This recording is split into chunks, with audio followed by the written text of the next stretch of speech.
오늘 우리에게 주시는 하나님의 말씀은 마태복음 5장 3절부터 12절 말씀입니다. 신약 성경 마태복음 5장 3절부터 12절 말씀 개역 개정과 새 번역으로 한 번씩 교독하도록 하시겠습니다. 마태복음 5장 3절 개역 개정입니다. 교독하시겠습니다. 심령이 가난한 자는 복이 있나니 천국이 그들의 것이며, 애통하는 자는 복이 있나니 그들이 위로를 받을 것이며, 온유한 자는 복이 있나니 그들이 땅을 기업으로 받을 것이며, 의에 줄이고 목마른 자는 복이 있나니 그들이 배부를 것이며, 긍휼히 여기는 자는 복이 있나니 그들이 긍휼히 여김을 받을 것이며, 마음이 청결한 자는 복이 있나니 그들이 하나님을 볼 것이며, 화평하게 하는 자는 복이 있나니 그들이 하나님의 아들이라 일컬음을 받을 것이며, 의를 위하여 박해를 받은 자는 복이 있나니 천국이 그들의 것임이라. 나로 말미암아 너희를 욕하고 박해하고 거짓으로 너희를 거슬러 모든 악한 말을 할 때에는 너희에게 복이 있나니, 기뻐하고 즐거워하라. 하늘에서 너희의 상이 큼이라. 너희 전에 있던 선지자들도 이같이 박해하였느니라. 아멘. 우리 새 번역으로 한 번 더 교독하도록 하겠습니다. 3절 말씀 여러분들 읽어주시겠습니다. 시작. 마음이 가난한 사람은 복이 있다. 하늘나라가 그들의 것이다. 슬퍼하는 사람은 복이 있다. 하나님이 그들을 위로하실 것이다. 온유한 사람은 복이 있다. 그들이 땅을 차지할 것이다. 의에 줄이고 목마른 사람은 복이 있다. 그들이 배부를 것이다. 자비한 사람은 복이 있다. 하나님이 그들을 자비롭게 대하실 것이다. 마음이 깨끗한 사람은 복이 있다. 그들이 하나님을 볼 것이다. 평화를 이루는 사람은 복이 있다. 하나님이 그들을 자기의 자녀라고 부르실 것이다. 의를 위하여 박해를 받은 사람은 복이 있다. 하늘나라가 그들의 것이다. 너희가 나 때문에 모욕을 당하고 박해를 받고 터무니없는 말로 온갖 비난을 받으면 같이 복이 읽겠습니다. 있다. 너희는 기뻐하고 즐거워하여라. 하늘에서 받을 너희의 상이 크기 때문이다. 너희보다 먼저 온 예언자들도 이와 같이 박해를 받았다. 아멘. 우리는 지난주부터 산상수훈, 예수님의 산상 설교에 대해서 우리가 함께 살펴보고 있습니다. 예수님이 이 땅에 오셔서 제자들에게 말씀하셨던 내용들을 모았을 때 그 내용을 이렇게 모아가지고 요약한다라고 할 때 그 요약의 내용이 바로 이 산상수훈, 산상설교라고 이야기할 수 있고요. 또 예수님의 그 말씀에 엑기스라고 할까요? 진수라고 할 수 있는 것, 그것이 바로 산상수훈이라고 이야기할 수 있을 것입니다. 자, 그 산상수훈은 마태복음에서는 마태복음 5장, 6장, 7장에 나오고 있는데요. 그 중에 맨 앞에 이 산상수훈의 맨 앞에 나오는 이야기가 바로 팔복입니다. 그 중에서 우리가 지금 팔복에 대해서 이야기를 나누고 있습니다. 아마 오늘 함께 이 자리에서 예배를 드리는 여러분들이나 또 비대면으로 함께하는 여러분들도 복에 대한 것, 또 복을 좋아하지 않는 분들은 아마 별로 없을 겁니다. 어쩌면 없을 수도 있습니다. 우리 모두가 이 복에 대한 이야기들을 함께 즐거워하고 또 좋아하고 복 받았으면 좋겠다라는 마음들은 누구나 가지고 있는 이야기일 것입니다. 우리 모두가 그 마음에 소망을 가지고 함께 팔복을 읽고 또 함께 듣고 생각하는 시간 속에서 하나님께서 주시는 복을 누리는 그런 인생이 되기를 간절히 바랍니다. 그런 마음으로 우리 서로 인사 한번 나누겠습니다. 축복합니다. 네. 하나님께서 여러분들의 삶 가운데 복 내려주시기를, 강복해 주시기를 간절히 축복합니다. 이 산상설교는요, 예수님이 특별한 순간에 한 번 말씀하신 게 아닙니다. 그러니까 우리가 마태복음에는 5장, 6장, 7장을 이렇게 모여 있으니까 예수님이 한 번에 그냥 딱 한 번 얘기하고 너네한테 얘기했다라고 하신 게 아니라는 말씀입니다. 마태는요, 그 예수님이 말씀하셨던 거를 이렇게 자꾸 모았던 겁니다. 그래서 그 유대 사람들에게 이렇게 잘 정리해서 한 장에 5장, 6장, 7장에 모아서 이야기했다면, 누가는요 이렇게 곳곳에 그 예수님이 하셨던 말씀들을 기억해서 곳곳에 이렇게 누가복음에 흩어놓은 것을 우리가 볼 수 있습니다. 그러니까 특별하게 단 한 번만 이야기를 하신 게 아니라 여러 번에 걸쳐서 또는 일주일 동안 아니면 더 이상의 긴 기간 동안 여러 번에 걸쳐서 말씀하셨다라는 것을 우리는 생각해 보고 또 참고해 볼 수 있습니다. 그만큼 어떻습니까? 함께 지내면서 그들에게 말씀을 여러 번 가르치시면서 그 가르치는 말씀이 그들에게 이해할 수 있도록 그렇게 해주셨다. 그 말씀들을 뭐 했다고요? 마태가 묶어 놓은 겁니다. 그것이 바로 오늘 산상설교다, 산상수훈이다 라고 이야기를 할 수 있습니다. 누가는 흩어놓은 거고요, 마태는 묶어 놓았습니다. 그 말씀들이 바로 산상설교다라고 이야기할 수 있습니다. 산상설교는 우리도 중요하게 생각하지만 역사적으로 많은 사람들이 이 마태복음 5장, 6장, 7장에 나오는 예수님의 산상설교에 대해서 다들 좋아라 했고 다들 중요하구나라고 느꼈던 거죠. 그래서 이 산상수훈, 산상설교라고 하는 말도 사실은 이 어거스틴에서부터 시작해서 제목을 붙여놓은 거거든요.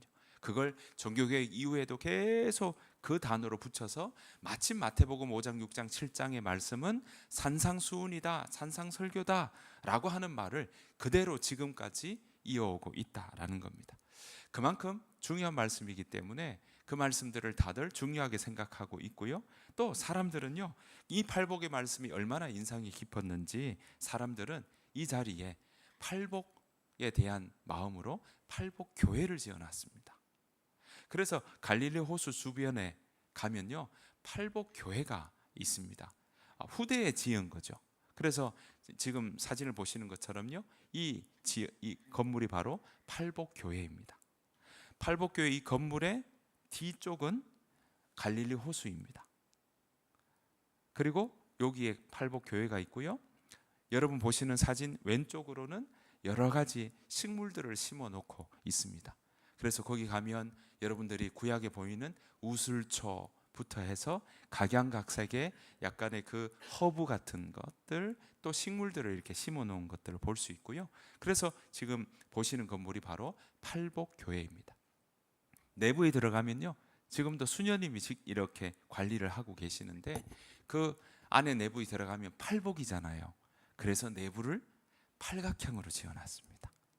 그리고 여기가 울림이 얼마나 좋은지 이렇게 안에서 찬양하거나 노래를 부르게 되면 그 공명이 아주 잘 되는 그런 장소가 바로 이곳입니다. 예수님은 아마 이 갈릴리 호수 주변, 이 팔복교회 어느 주변 그곳을 다니시면서 제자들에게 바로 하나님의 나라에 대한 말씀을 전하셨고, 그리고 팔복에 대해서 말씀하셨던 것입니다. 우리가 지난주에 보았던 구절이 그렇게 팔복에 대한 이야기를 앉아서 하셨다라고 이야기를 드렸지 않습니까? 대부분요, 보통은 랍비들이 이렇게 뒷짐을 지고 또는 어슬렁어슬렁 이렇게 서서 왔다 갔다 하면서 말씀을 전할 때도 많은데, 정말 중요한 거다라면 어떻게 하냐면 딱 앉습니다. 그러니까 오늘 우리가 마태복음 5장 3절부터 읽었지만 5장 2절 9절에 보면요, 예수님이 앉으셨다라는 표현을 하고 있는 거죠. 그러니까 이 말을 보고 있는 유대인들은요, 이스라엘 사람들은 예수님이 앉으셨네? 그 말은 이거 정말 중요한 이야기구나를 그들은 이 앉으셨다는 구절에서부터 이건 중요한 구절이구나로 이해하기 시작했다는 거죠.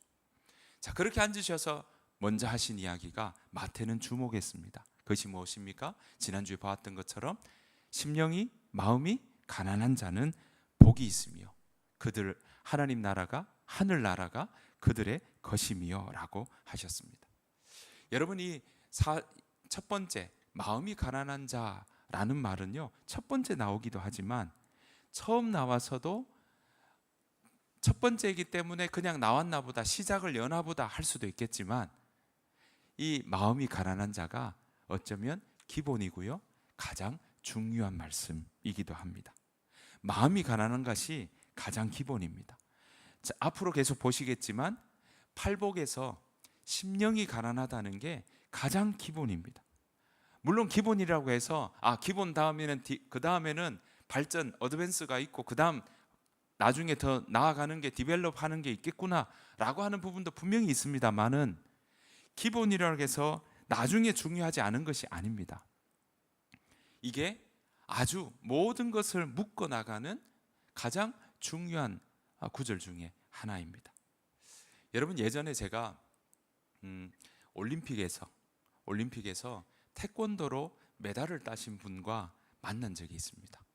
오랫동안 이야기를 나눈 적이 있는데요. 그렇게 이야기를 나누다가 워낙 몸이 좋으시니까 제가 어떻게 말씀을 드렸냐면, 그 여자분이셨는데요.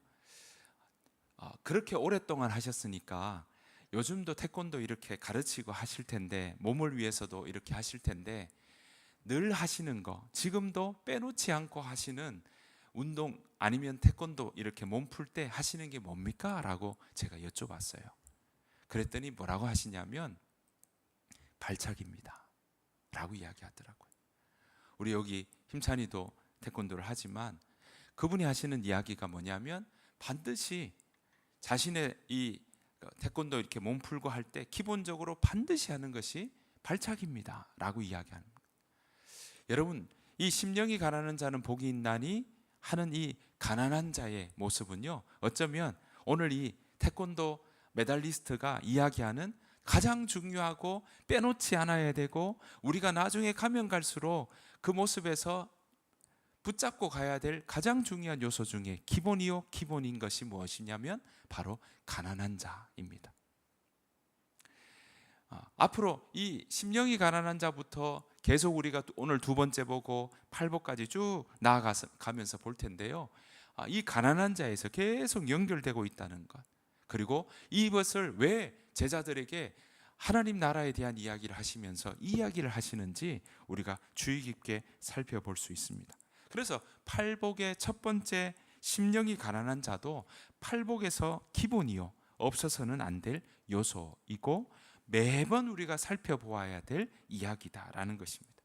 어쩌면 가장 중요한 말씀이라고도 말씀드릴 수가 있겠습니다. 왜냐하면 심령이 가난한 자가 복이 있다라는 말씀이 8복의 내용과 다 연결되어 있기 때문에 그렇습니다. 여러분, 제가 지난주에 가난하다라는 말은요, 벼랑 끝에 선다라는 말로 말씀드린 적이 있습니다. 여기에 하나를 더 더합니다. 가난하다는 건요, 말씀에 반응하는 사람이랍니다. 말씀에 반응하는 사람이 심령이 마음이 가난한 자입니다. 반응한다는 건요, 제가 영어로 써놨는데요, 말씀에 대답하는 거예요. 자꾸 내 마음에 내 생각에 말씀이 들려오는데 그때 내가 그 말씀에 반응하는 거, 대답하는 거, 리스판스 하는 거, 그것이 바로 마음이 가난한 자의 모습입니다. 자, 그럼 연결해 볼게요.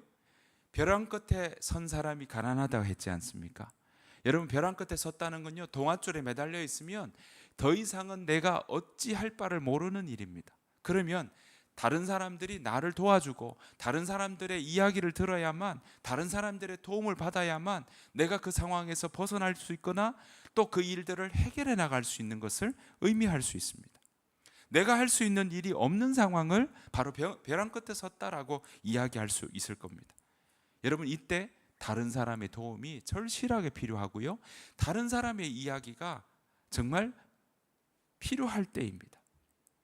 도움의 손길, 도움의 소리에 귀 기울여야 할 필요가 있는 것이죠. 자, 그런 의미에서 마음이 가난한 자다라는 의미는요, 그때 내가 어느 말씀에 어느 소리에 내가 반응하고 거기에 응답해서 움직이느냐, 그것이 바로 마음이 가난한 자다라고 이야기할 수 있습니다.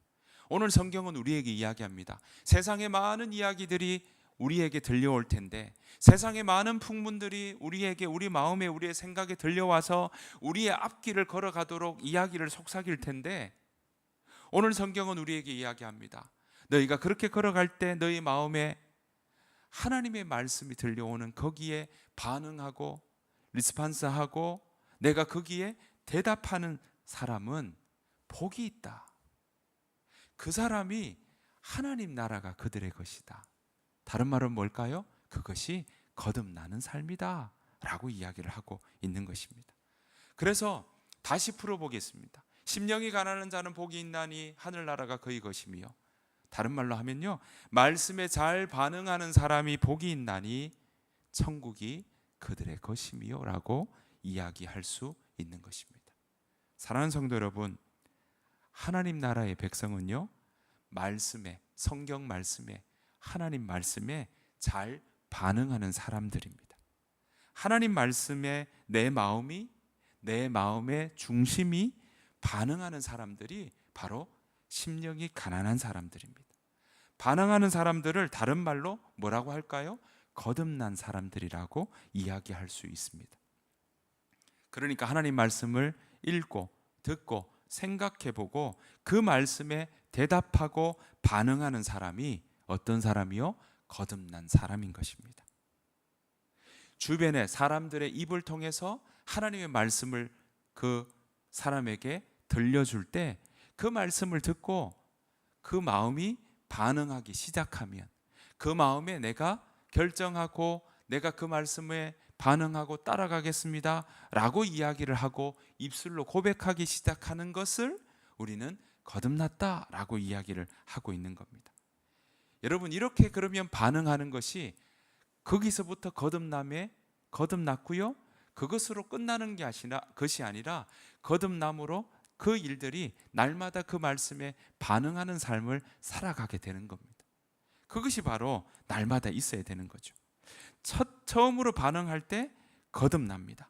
하지만 그것으로 끝나는 것이 아니라 날마다 우리는요, 하나님 말씀에 반응하며 하나님 말씀을 따라 살아가는 겁니다.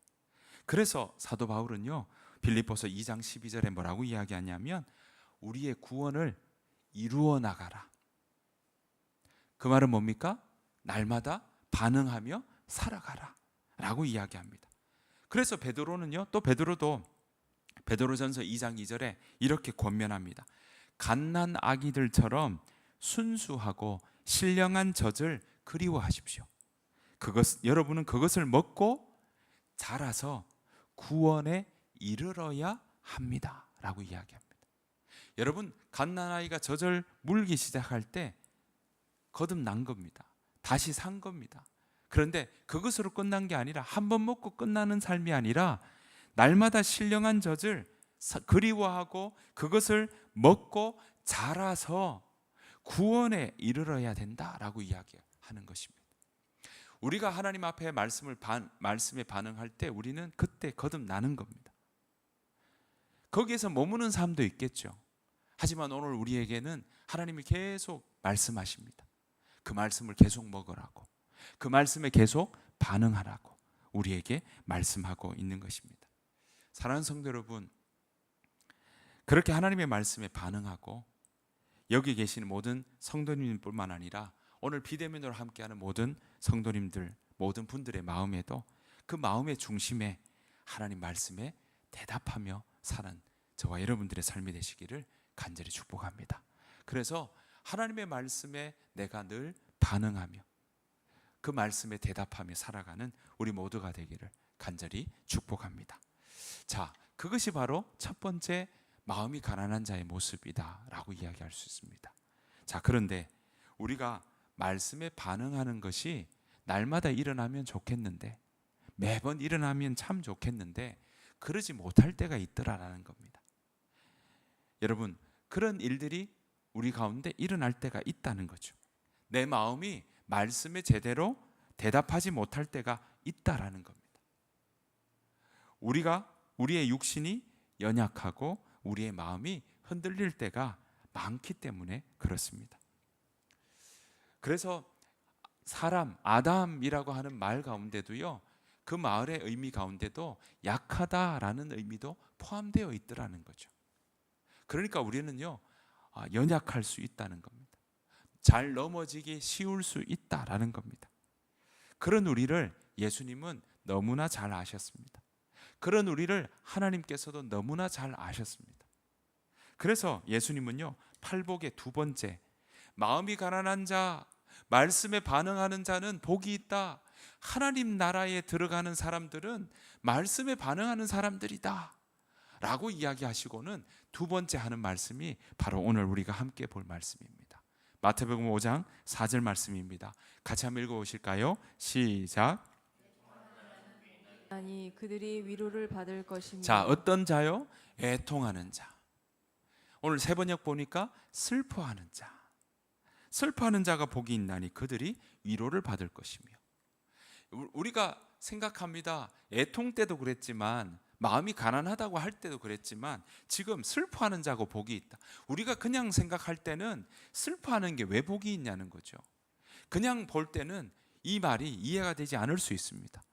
애통한다는 게 왜 복이 있냐는 거죠. 오히려 즐거워하고 기뻐하고 칭찬하고, 우리 지금 표현을 한다면 긍정적으로 모든 걸 생각해야 복이 있지, 그 말씀을 하시면 오히려 좀 우리에게 그게 더 합리적인 것 같아라고 생각할 수 있습니다. 그런데 오늘 예수님은요, 말씀에 반응하는 사람이 복이 있다라고 해놓고는 두 번째 하시는 말씀이 슬퍼하는 사람이 복이 있나니 그들이 위로를 받을 것이며 라고 말씀하고 있다라는 것입니다. 여러분, 이 슬퍼한다, 애통한다는 말은요, 오늘 이 신약에도 나올 뿐만 아니라 구약에도 애통한다라는 단어가 동일하게 쓰여 있습니다. 여러 곳이 나오고 있는데요, 이 애통한다는 말은 가장 잘 표현하고 있는 모습을 그린다면 창세기 37장에 나오는 애통한다라는 말로 우리가 한번 찾아볼 수 있습니다. 자, 창세기 37장 34절입니다. 같이 한번 읽어보실까요? 시작.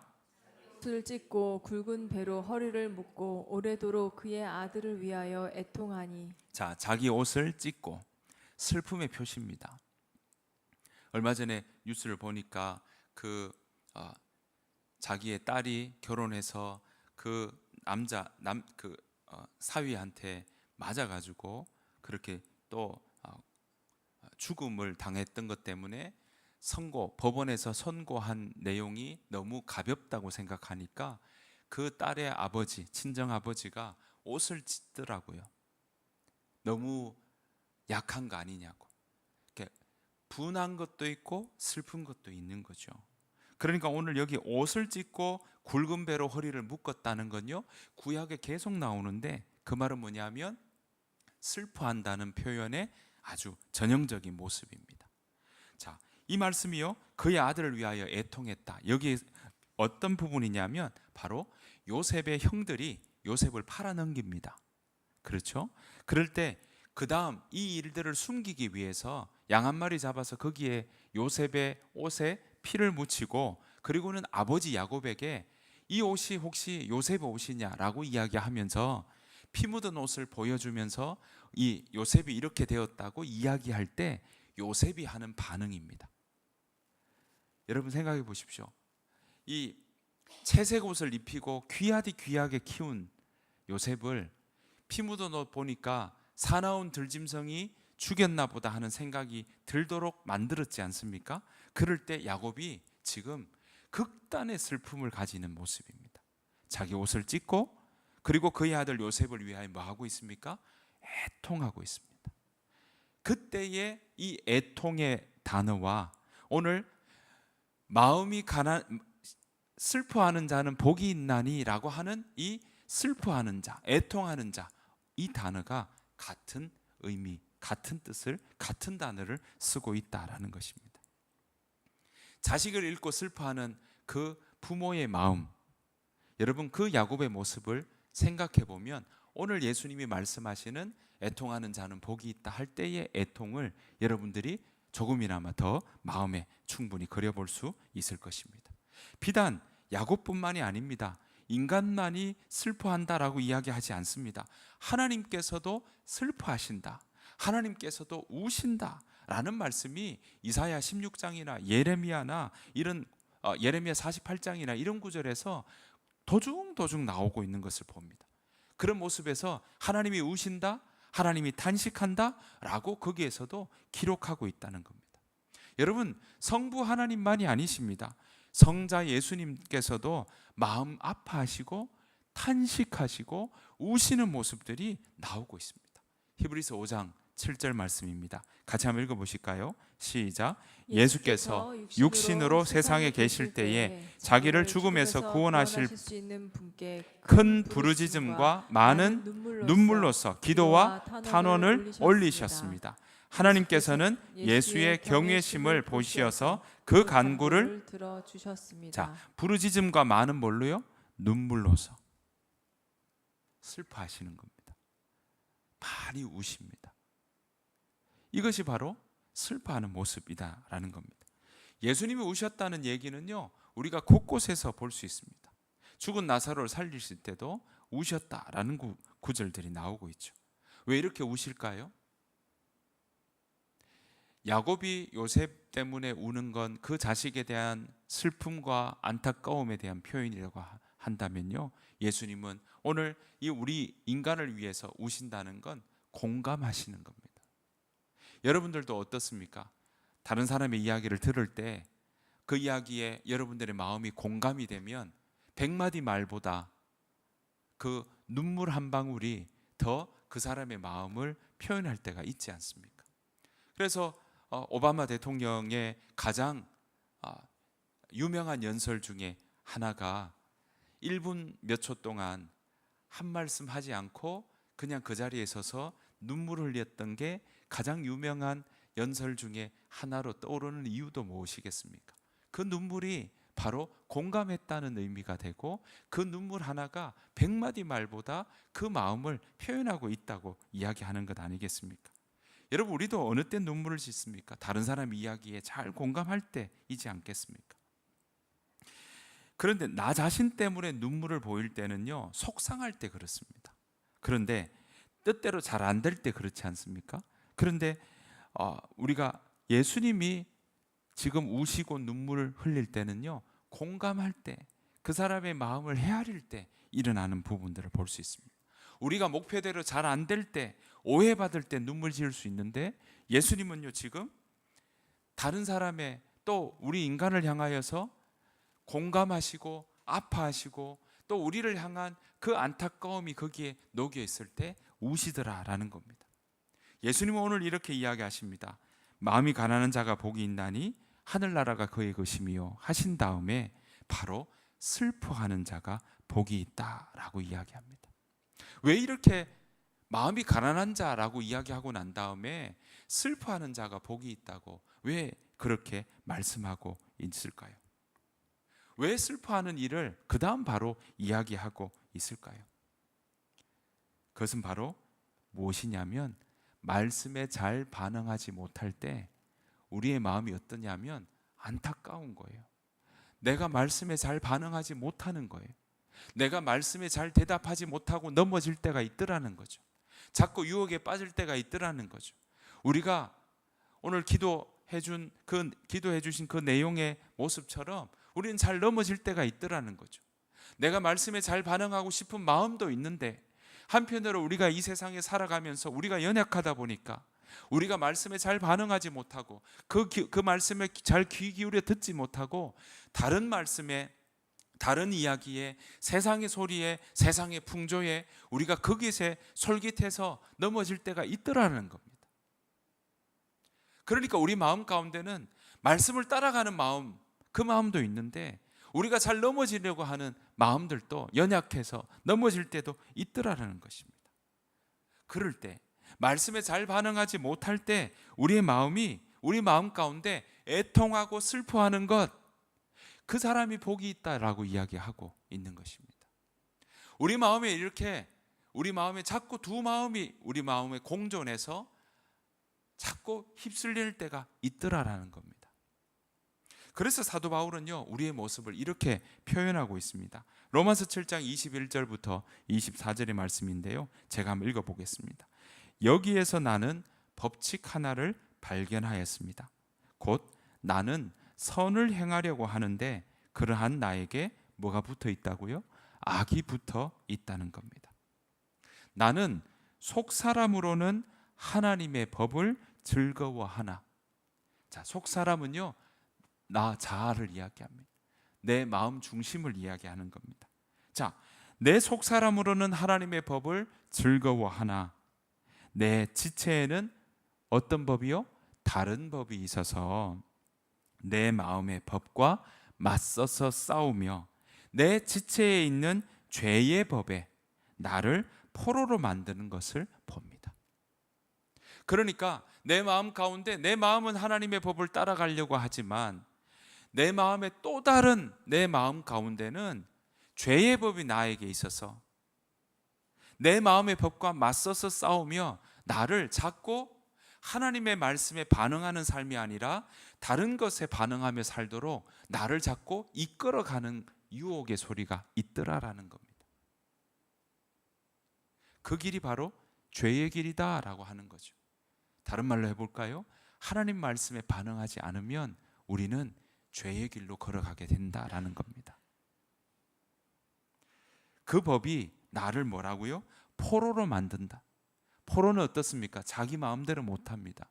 그 길을 따라 그저 그 길에 목이 메여서 따라가는 길을 살아갈 수밖에 없다라는 겁니다. 여러분, 하나님의 말씀을 반응하는 삶은요, 하나님 뭐라 하십니까? 우리에게 그 하나님의 말씀은 진리고 그 진리를 따라가는 삶은 우리에게 뭘 준다고요? 진리를 알지니 진리가 너희를 자유케 해줍니다. 그렇지만 세상의 소리는, 세상의 이야기들은, 죄의 법은 우리를 뭘로 만든다고요? 포로로 만든다고요. 매여 살게 만든다고요. 거기에 내 삶이 늘 그 아래, 지배 아래 놓이게 만들고 자유함이 없도록 만든다는 사실입니다. 그래서 오늘 사도 바울은 이 마음이 자꾸 내 마음에도 공존하더라. 이 마음이 내 마음 가운데 계속 싸우더라. 그래서 24절에 뭐라고 이야기합니까? 아, 나는 비참한 사람입니다. 누가 이 죽음의 몸에서 나를 건져주겠습니까? 라고 이야기하고 있습니다. 그러니까 마음으로는요, 우리 마음에 하나님의 말씀에, 하나님의 법에 내가 반응하면서 거듭났지만 거듭난 사람 가운데도 내 마음에 죄의 법이 자꾸 들어와서 우리 마음을 자꾸 싸우게 만드는 일들이 일어나더라라는 겁니다.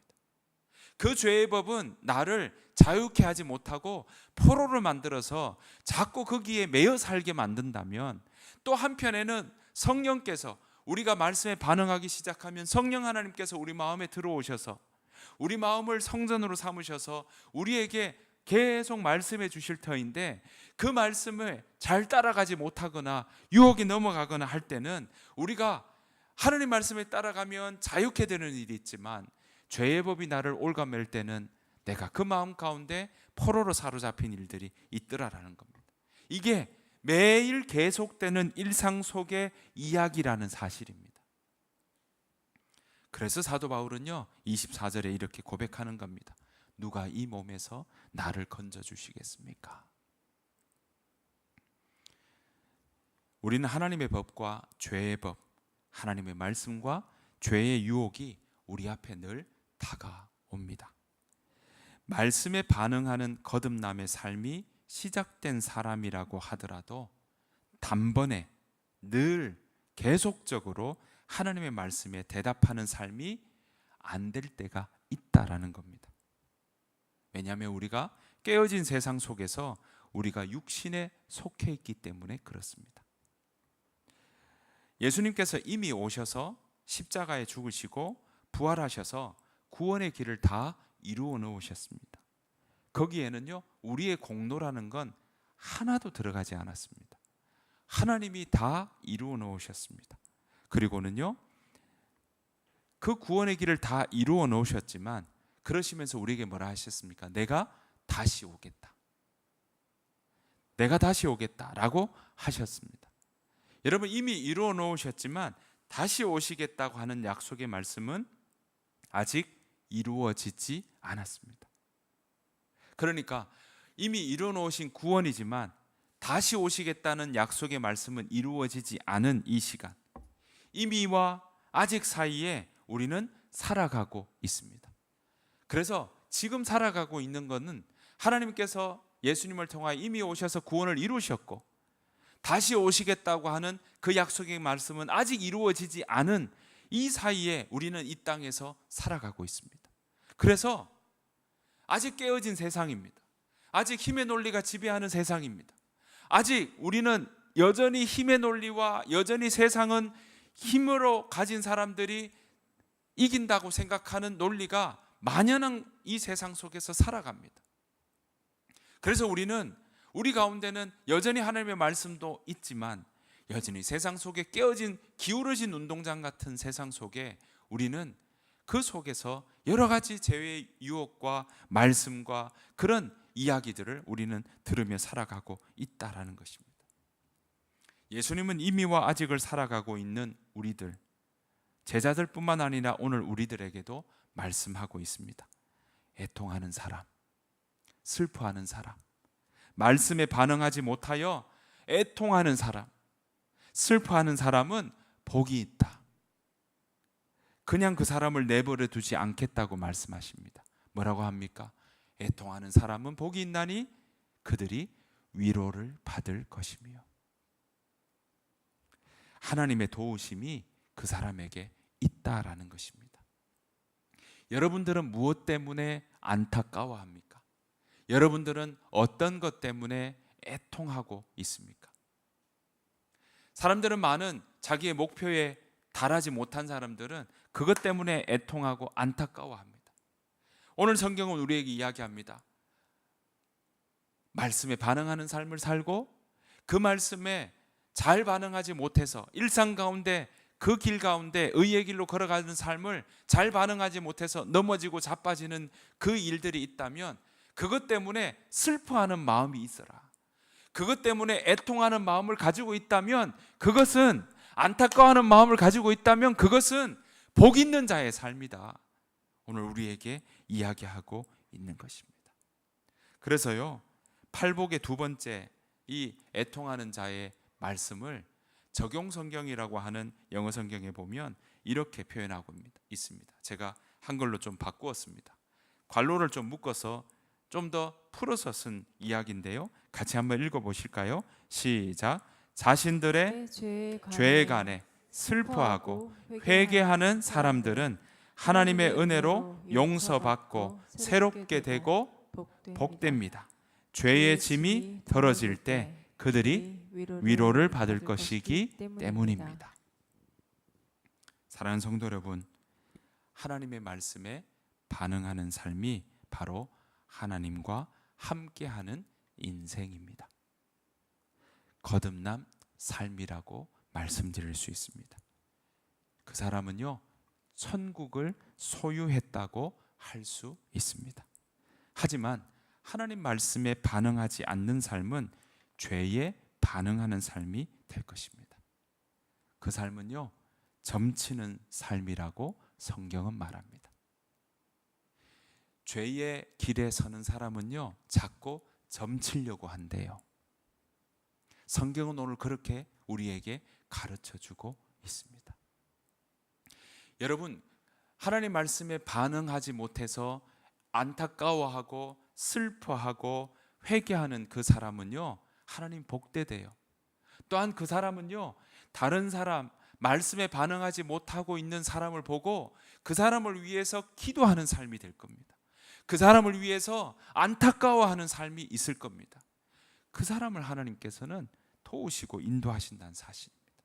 물론 하나님이 그 사람들을 만지실 겁니다. 그리고 거듭나고 구원에 돌아오는 일들은요, 전적으로 하나님께서 그 가운데 역사하실 겁니다. 그리고 하나님의 영이 아니고서는 구원의 자리로 갈 수 없다는 사실도 우리는 기억해야 할 것입니다. 여러분, 성경에 나오는 인물들을 가만히 보면 말씀에 반응하는 사람과 반응하지 않는 사람으로 나눌 수 있습니다. 마음이 가난한 사람과 가난하지 않는 사람으로 나눌 수 있다 하는 이야기입니다. 모세를 들어봅시다. 모세는요, 하나님 말씀에 반응했습니다. 그래서 불타는 떨기나무를 보고 하나님 말씀에 반응해서 애굽 땅으로 갔죠. 이집트 땅으로 갔죠. 그리고 하나님의 말씀을 그대로 들어서 그 바로 왕에게 이야기하는 모습이었습니다.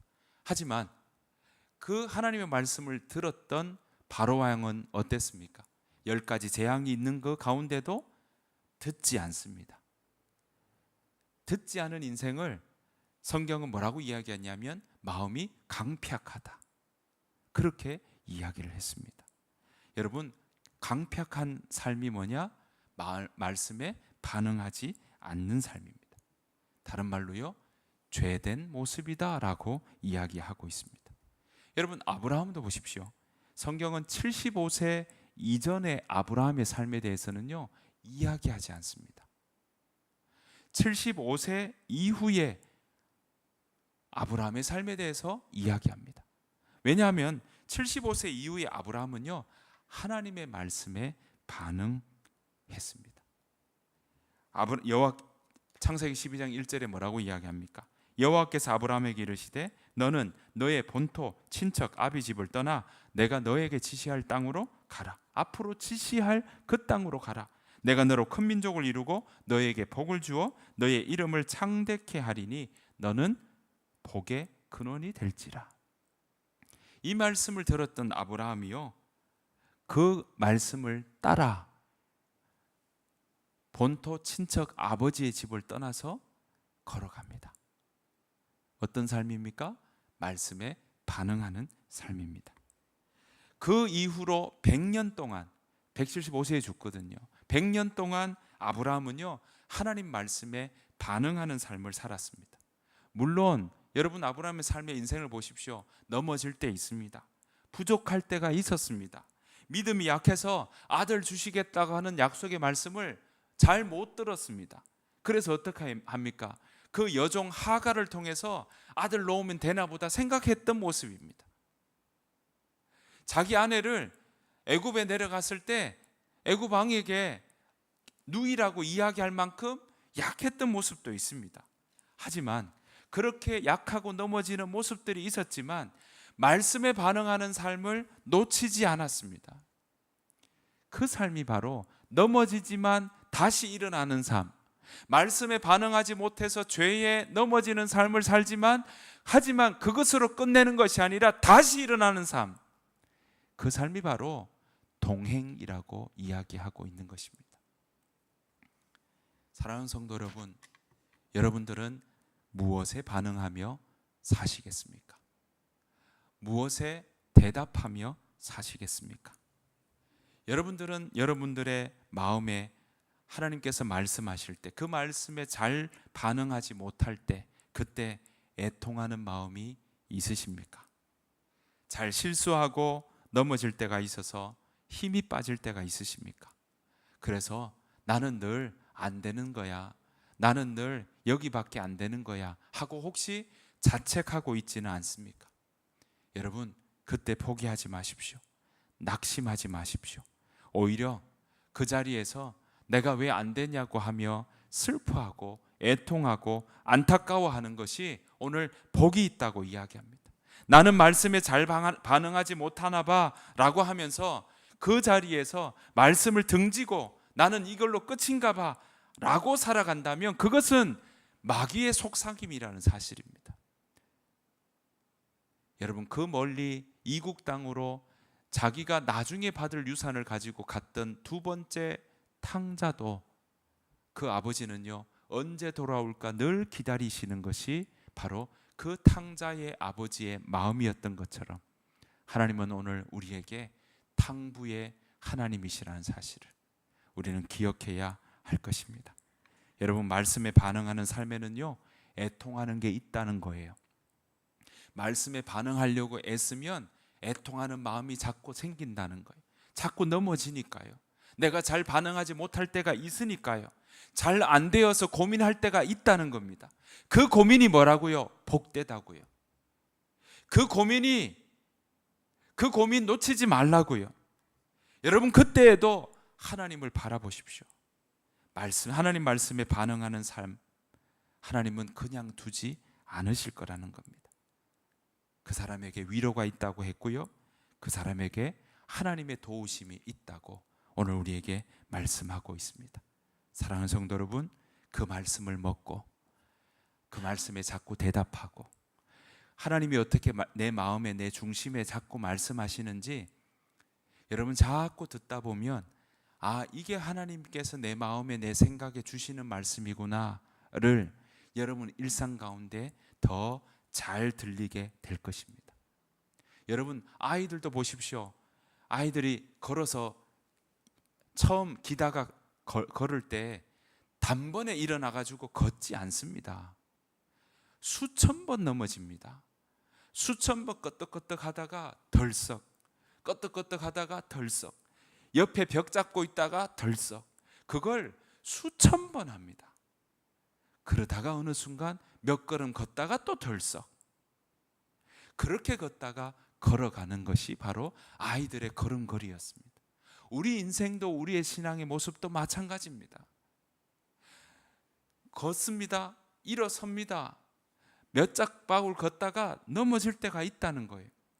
포기하지 마십시오. 안타까워하며 그 마음 가운데 걸어갈 때 하나님은 우리에게 도와주시고 하나님의 음성이 더 선명하게 듣도록 만들어 주실 것이라는 사실입니다.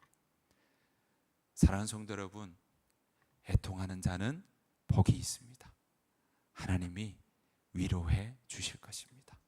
슬퍼하는 자로 그 마음에 하나님의 말씀에 잘 반응하지 못해 슬퍼하는 그 마음 놓치지 않고 나아가는 저와 여러분들의 삶이 되시기를 간절히 축복합니다.